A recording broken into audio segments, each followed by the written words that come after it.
परंतु विद्यार्थ्यांना सुद्धा तुम्ही एखाद्या खालच्या पातळीवर जाऊन मुलांचे डोके फोडलेले आहेत, हात तुटलेले आहेत, पाय तुटलेले आहेत.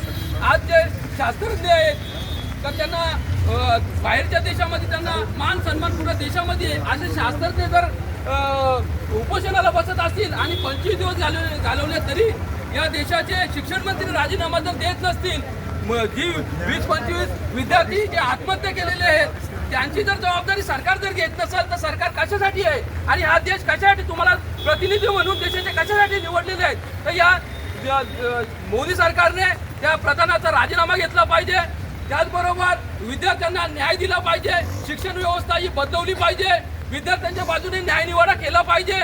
या संदर्भात माननीय बाळासाहेब आंबेडकर यांनी महाराष्ट्र बंदची हाक दिली होती वंचित बहुजन यांची आघाडी मार्फत आणि त्या निमित्ताने आपले RPI मांडकी टोला शहराध्यक्ष जे विजयजी भोई साहेब यांनी मला 21 तारखेला कॉल दिला तर सुभाषजी कसं काय करायचं, साहेबांनी असं बंद हे केलेले आहे.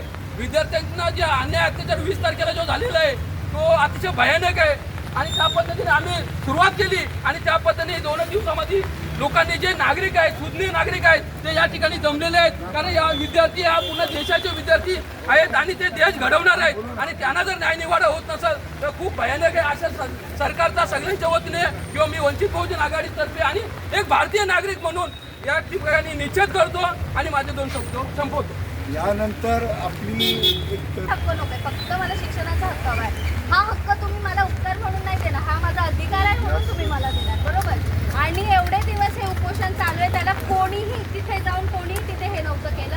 आता आपण सगळे हे करतोय, त्याला ह्या मोहिमेला आपण साथ देतोय. म्हणजे जसं की चैत्यभूमीला आपण म्हणजे दिल्लीबद्दल झालेल्या ह्या नको त्या काळ्या बोलू शकतो ना आपण की शासनाने डोळ्यावर पट्टी बांधले अशा प्रकारे झालंय हे. कारण की दिल्लीमध्ये असून असं सगळं प्रकरण झालंय. पोलिसांनी ज्या विद्यार्थी त्यांना असं म्हणतात की पाकिस्तानमधले टेररिस्ट आहे. विद्यार्थी टेररिस्ट कसे असू शकतात, बरोबर.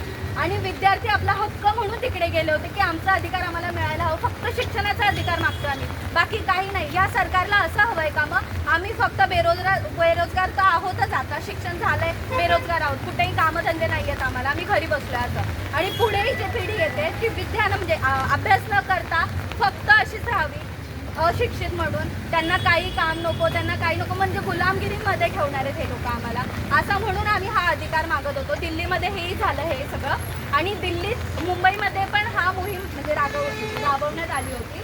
जसं की दिल्लीमध्ये हे घटनास्थान झालं, जसे की आंदोलन केले त्यावर प्रतिसाद मिळाला नाही, पण आता प्रतिसाद मिळतो. पण पोलिसांकडून पण तेच, कारण की ते पण त्या पद्धतीने हे करतात, शासनाच्या याच्यातूनच हे करतायत ते, म्हणून त्यांनाही काही बोलू शकत नाही. पण हा कुठला न्याय झाला की एखाद्या काठीवर खेळे लावून पोरांना मारतायत. जर त्याला कुठला त्रास असेल, जर त्याला कुठे लागला तर तो गेला ना, पॅरालिस झाला, त्याचं आयुष्य तर तसंच तिथे झालं ना. तर म्हणून इथे पण आपण जे महाराष्ट्र बंदीचा मोहीम हे केला त्यासाठी धन्यवाद सगळ्यांचं. पण आम्हाला आमचा हक्क मिळायला हवा. हे जर आपण हे म्हणतोय की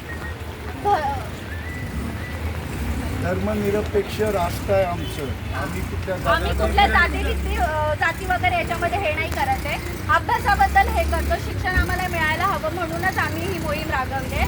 आणि सगळ्यांनी म्हणजे कृपया करून अशी विनंती करते, आज तरी दुकानं सगळ्यांनी बंद ठेवावीत, म्हणजे जेणेकरून सगळ्यांना वाटेल सगळ्यांच्या घरात कोणी ना कोणी असेल, आपला नातवंड, मुलगा, बहीण, भाऊ, सगळ्यांना शिक्षणाची गरज आहे. शिक्षणामुळेच आपण पुढे जाऊ शकतो, हे सगळ्यांना कळतं की नाही. म्हणून थोडे डोळे उघडा आणि आम्हाला सपोर्ट करा. थँक्यू.